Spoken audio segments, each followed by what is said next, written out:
They came in reporting to you from, how do you pronounce the city again? Louder, I can't hear you. We're reporting from Dujiangyan. Okay. I'm still, it's going to take me 2 weeks to get that right. And just thought I'd check in on the electric vehicle situation. Surprisingly, electric vehicles are very populous in China, a lot more than you'd expect, which surprises me as to why Tesla sales numbers here are fairly low. And of course, Geno, say cheese! And I will show you exactly what I'm talking about. Okay, let's look out the window here. Now, we are at the ancient irrigation system. What's this area called? Yes. What is this called? Which from? Which? This area. Area? Yeah, the historical area. Know that. Oh. Come. Camera shy. Okay, well anyways, I'll update that later as I can't pronounce that. But while you'll see, while you'll see lots of cars on the road, and I haven't seen a single electric one here yet. Now we are visiting Tesla tomorrow. No, that's not a Tesla that you're seeing, that's a Ford, kind of a Tesla knockoff front end. But let's just zoom in and I'll show you exactly what I'm talking about. There are so many electric vehicles here, it's crazy. Now it's gonna get a little shaky. Okay, that's gas. Right now, I count about 15 to 1 electric vehicles to gasoline powered. Okay, wait. Okay, hold on. I might have to edit a little bit. Okay, stay there, Geno. I gotta try and keep this still because I'm trying to show you guys a large populous view. Electric trike. The electrics. Of course, I choose the one window where everything is gas. Let's move over here. That's electric. That one's electric. That one's electric. That one's electric. And I think that one's electric too.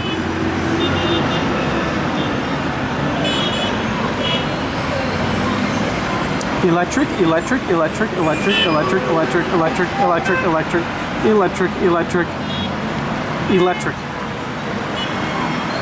Something's happened here. Almost every 2- and 3-wheeled vehicle that I've seen on the road has been electric. Silent and quiet. I see them plugged in everywhere.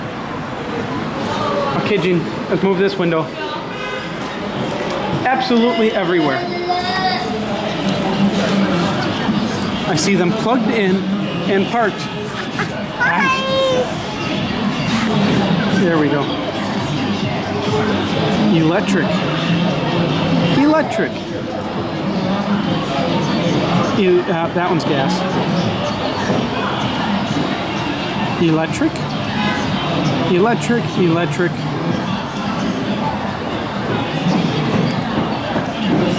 Electric. Electric. Over here. Gas. Electric. Electric. And electric.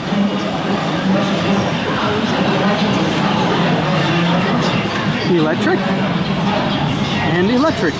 I think you're getting the idea at this point that, here's some eye candy. Beautiful, beautiful city. Now, I think you're all getting the idea of how well electric is working. It's not quite catching on for the larger vehicles because there's not the parking that you'd get like we have in the US. A lot of people don't have garages, don't have easy places to plug in a car. But at least on the smaller vehicles, you can actually pop the battery packs right out and bring them into your house or, you know, wherever a convenient spot to charge. And the number of outlets that I've seen everywhere, I'd say China's probably got more charging availability than anywhere else in the world, just where I've seen outlets. And there are lots of them. I've seen bikes plugged into signs, street signs, stores, extension cords, run around corners, everywhere. It's quite amazing. But I'll update you guys all on that a little bit more later. But check that one out. And the ingenuity. Some of these are just amazing. I've even seen old gas trikes, rickshaws, where the engine probably had met its end of life and just removed and replaced with a tiny little electric motor and a couple car batteries or deep cycle batteries, and off they go on with their daily life. There's a nice yellow one. And they're fast little buggers, fast and quiet. And there's a street sweeper.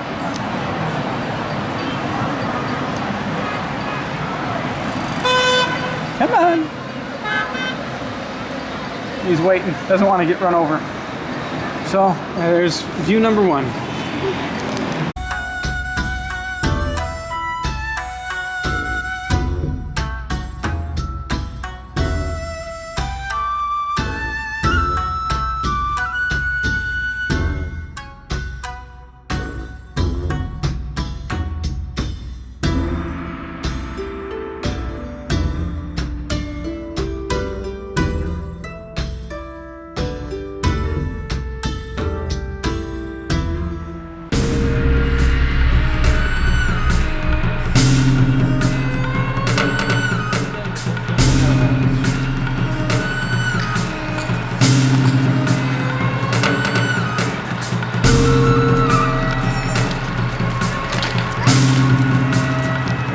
Chengdu, China.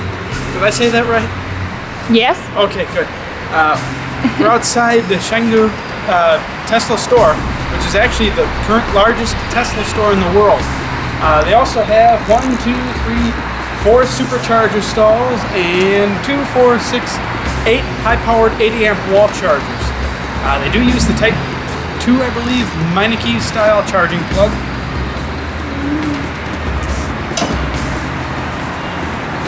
I do believe the cars are set up for 3-phase charging here. Yes, you can do it. Just like they are in Europe. Okay, Geno, down. You can do it. You gotta stay down. Right here. Grab it. Oh, okay, show everybody. Show, see? Alright, now we're gonna put it back. I'll help you. Oh, perfect. Unfortunately, they wouldn't let me talk and do a video inside, so we're outside in the parking lot. I will say it is huge. Yeah. They're a little bit behind on cars. Most of the, actually, all 4 of the cars that I've seen here were built mid last year. This is February 2015. No, Geno. All the cars here were built about July or August of 2014. So they are a little bit behind. Yes, we'll go get iced tea. So it's rather amazing. They have a very nice store, very nice staff as well. Now, when I said this store was huge, I literally meant huge, huge, huge. They had 4 Model S's on display. As you can see in the video, there is tons of empty floor space that they haven't even tapped yet. They have a number of tables with computers on them.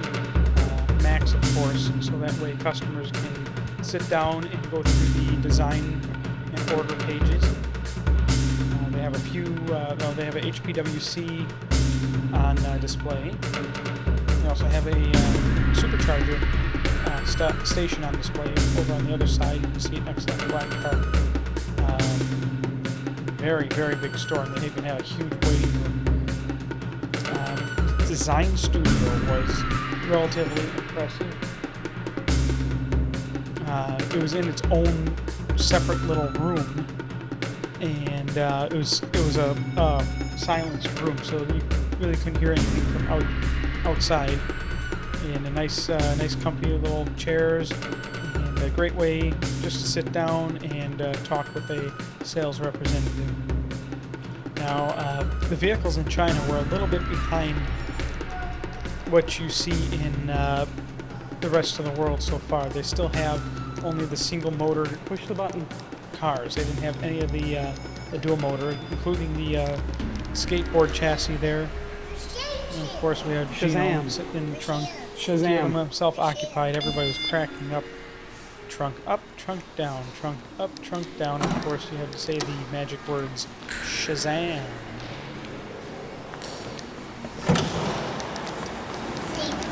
Can I push a button? Can I push a button to it? Can I do it? No. Can I close it? Can I close it?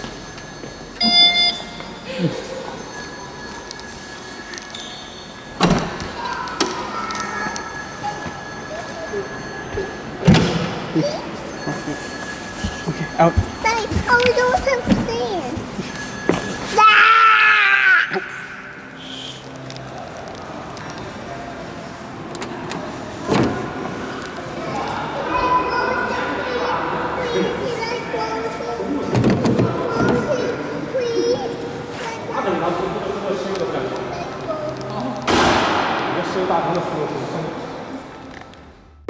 Now for the moment of truth. The test drive. Started off with the Tesla employee. He was showing us around the area first.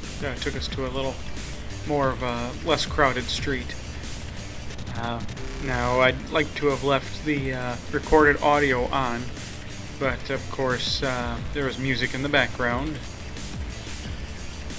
And this guy really liked fiddling with the radio while we're being showed the vehicle.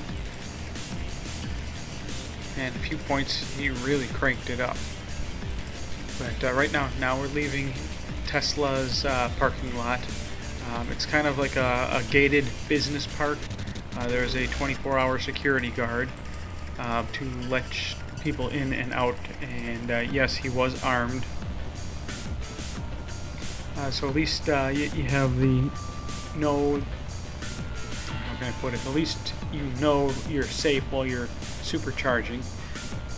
As this was Chengdu's got three, as of recording this, 3 different locations for supercharging, and where Uncle and my friend live in Dujiangyan. There is a 2-stall supercharger at a hotel. I guess the hotel is located right by main transmission lines, so that was probably the reasoning behind that. Surprisingly, there wasn't very much traffic that day either. This was Saturday. Yeah, Saturday. And a little cruise. Pretty much they're just talking about all the different features. I already had explained most of it for Uncle, but deer in the headlight look, because obviously I speak English and he does not. He speaks Chinese and I do not. So I did the best I could with Wendy translating what she could translate. A little bit of road construction there on the left. And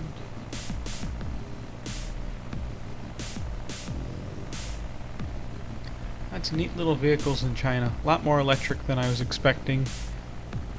But all in all, I think electric is really starting to take over in China.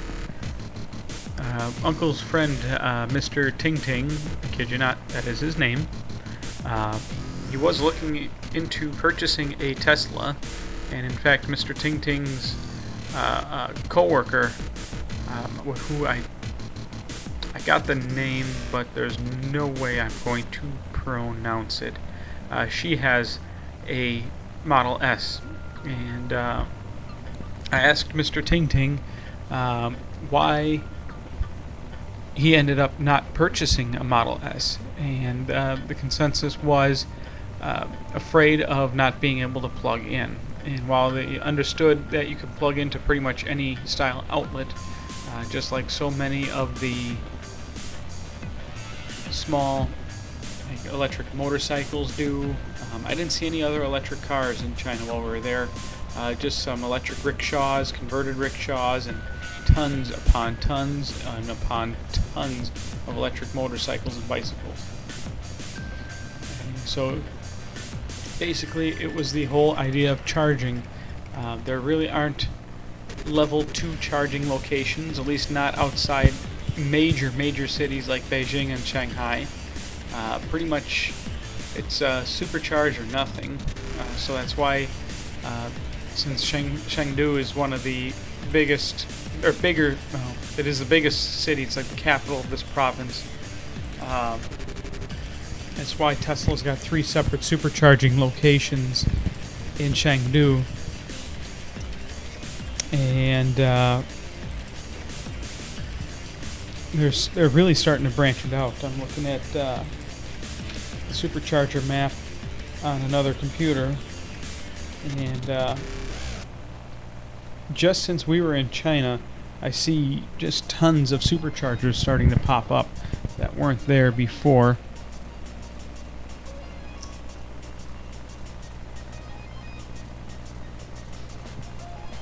And now it's Uncle's turn. I do believe some Chinese unsavory words were spoken during the acceleration test, although it really appeared that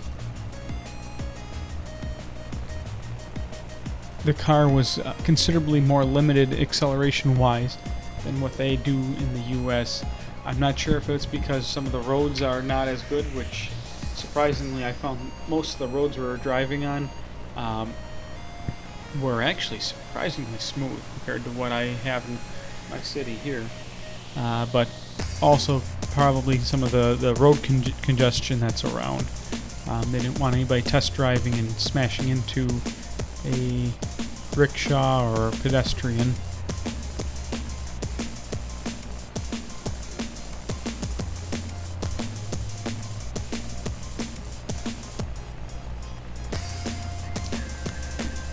Just kind of tooling around.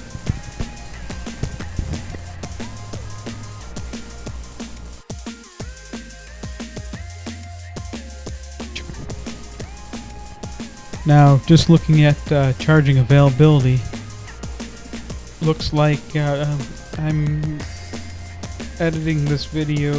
It's been let's see, February, March, April, May. It's been 2.5 months since I did this video, and I'm looking, and looks like Chengdu has just gotten another supercharger, so they're up to 4. There's another one slightly south. And all I can say is, holy crap, the high-powered wall chargers at different destination locations has increased exponentially. I think I saw 2 when we were in China. And now I see 20, maybe 30 just in this general little region here. And just kind of interesting. Now, driving a Model S around the US is one thing where we're used to quite a few more cars. In China, the number of cars on the road is still dwarfed by motorcycles, although the cars are really starting to take up the roads as incomes and just everything. You know, people are becoming more prosperous in China, but still they're not used to seeing such an expensive vehicle. The looks that we were getting, I mean, people were pulling out their smartphones and taking pictures left and right, quite a bit more so than what happens here in the US. At least now. So 2 years ago when mine was first delivered and there were only 6 Teslas, and that includes Roadsters, in the state of Wisconsin, my picture was taken quite a bit more. We're quite a bit higher than that now in Wisconsin. But overall, my thoughts on the service center and gallery it looked pretty darn good. The facility was clean. Staff was very helpful, although they were a little nervous, it looked like. I think it was a combination of things.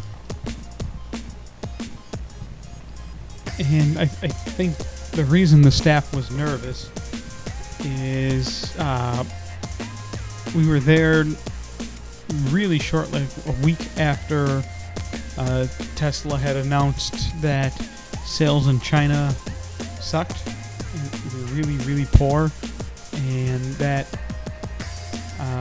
there were going to be firings and so on and so forth and rearrangements. I'm not sure how that all turned out, but here comes this white guy walking in wearing all official looking Tesla gear, and as soon as I walked in they were kind of nervous. I had Wendy ask how many white people have walked in there, and apparently I was one of the first, other than corporate. So maybe that was why they were nervous.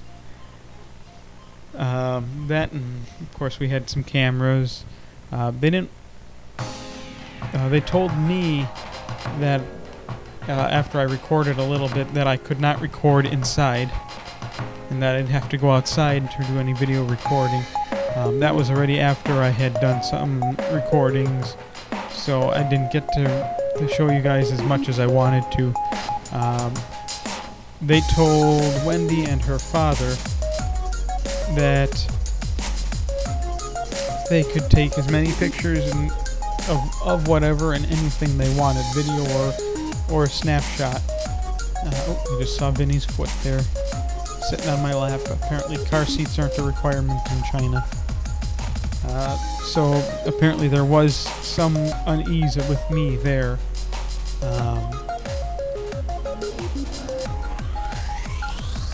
Yeah, and waiting area is huge. There's a separate little side area, waiting area.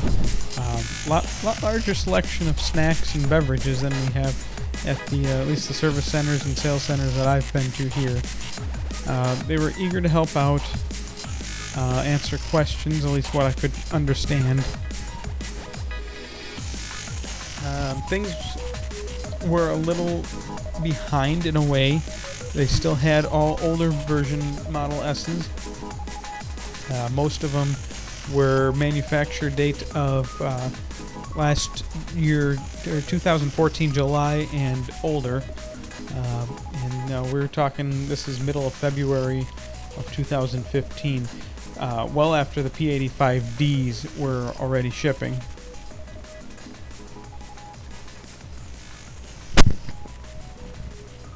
So I was a little surprised they didn't at least have something a little newer there.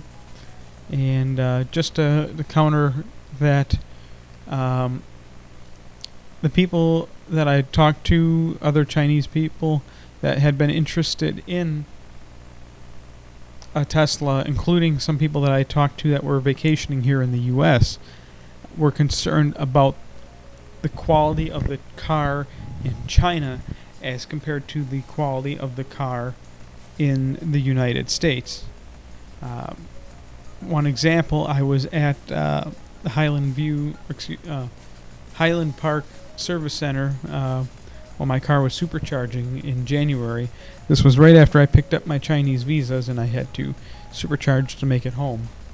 And a Chinese woman came in and she was on the phone with somebody in China. And the person on the phone was having her ask a number of questions about shipping a car to China from the United States because they didn't trust the cars that were being delivered in China. They thought it would be inferior quality, such as maybe having the manufacturing finished in China instead of being finished in the U.S. And no matter what the service center said and sales center said, they just weren't listening that it's the exact same quality car, 100% made in the U.S. or manufactured in the U.S. of domestic and foreign components, I guess would be a better way of saying it. Oh, Geno, good morning. Say hi. Oh. Hello. Daddy's turn. Okay, it's Daddy's turn. So she was going to order one there, or going to come back and order one. I don't know how that sale ever went, and what he was going to ship it to China. And even tried explaining to her there is different charging infrastructure in Asia and Europe that is specific to those countries, whereas a U.S. car is not going to be able to supercharge or plug into the standard outlets that are available in China, or use high-powered wall chargers, except maybe a specialized installed, U.S.-style outlet at the owner's home, which would pretty much make the car useless. So basically it all comes down to, I guess, the biggest fear that it seems to keep popping up is, where am I going to plug it in? People have I shouldn't say condos, but yet they're kind of condos in some areas, but there's a lot of high rises and just a lot of parking just willy-nilly strewn about. Some people have garages or assigned parking spaces, but not necessarily, most people do not. And while it is considerably easier to charge a motorcycle, especially most of them have removable battery packs where you park the bike, put your key in the slot, turn the key, whole battery pack lifts right out. While they are a little bit heavy, you can bring it right into your apartment or condo or wherever you're living, shack, tent. I saw it all over there, and plug her in. Whereas on a car, you really couldn't do that. But on some of the larger vehicles like rickshaws, I did see extension cords tossed out of windows, trailing down the side of the building and plugging their vehicle in. They do what they have to. People aren't quite as happy as they are over here, and people seem to take a little more responsibility for their own actions if they screw up. I don't know if you just saw the GPS on that center screen was kind of flipping around a little bit. GPS is weird as heck in China. Very inaccurate. I think that was something the government had to do with, that made all the maps off for national security reasons. And it was always very hard to get a lock while in China. Now we're heading back to the Tesla service center here, and we'll let Gene do his magic. Of course, Mr. Geno is Mr. Plug-in. That's his job, and he won't let anybody else do it, even when we're on the opposite side of the planet.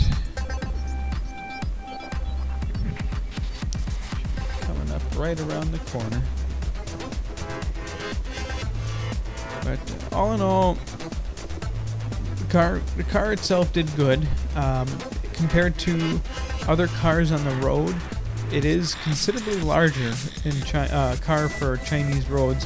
Not necessarily the driving portion, because you got trucks and buses going along, but in terms of parking. Parking is considerably more restricted. You pretty much park wherever you can find a little sliver of space. And the Model S is considerably wider and longer than most of the cars. If you saw those little green cars that are buzzing around here in Chengdu, those are all Volkswagen Jettas, I do believe. And they're all compressed natural gas. Every taxi I saw was compressed natural gas. Kind of neat to see that. Very large, unshielded tanks right in the trunks, though. A little nervous riding in some of them. there's a white Model S charging up there. And that was gone by the time we came back and left. Now, if you notice, the cars did have the most recent firmware update. You can tell by the squiggly backup lines that are on the rear backing camera. I really liked how they had the little tire stops. That would be perfect to keep from backing up or too far and get just the right spot at a supercharger.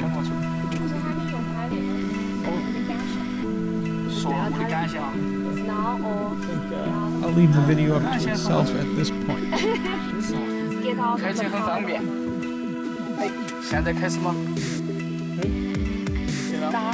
Get out. Sure. Okay. Well, we can stay here. Stay here. Isn't this nice? Should I go? There's no? Should I go? Should I go? Should I go? Okay, plug in. Okay, Geno. Show how to plug in. Push the button. Okay. 哦，它充电哦，啊，你都充电了呀？随时充。哦，OK。 What's the screen? Okay, unplug. OK。 Unplug. Show how unplug. Push the button. 随时都可以充，随时可以充。拿下来插上去就。Okay, good job.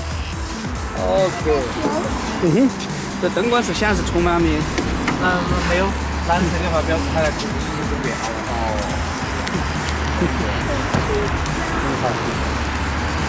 这车不错，好，测试了不错，真好。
cheese.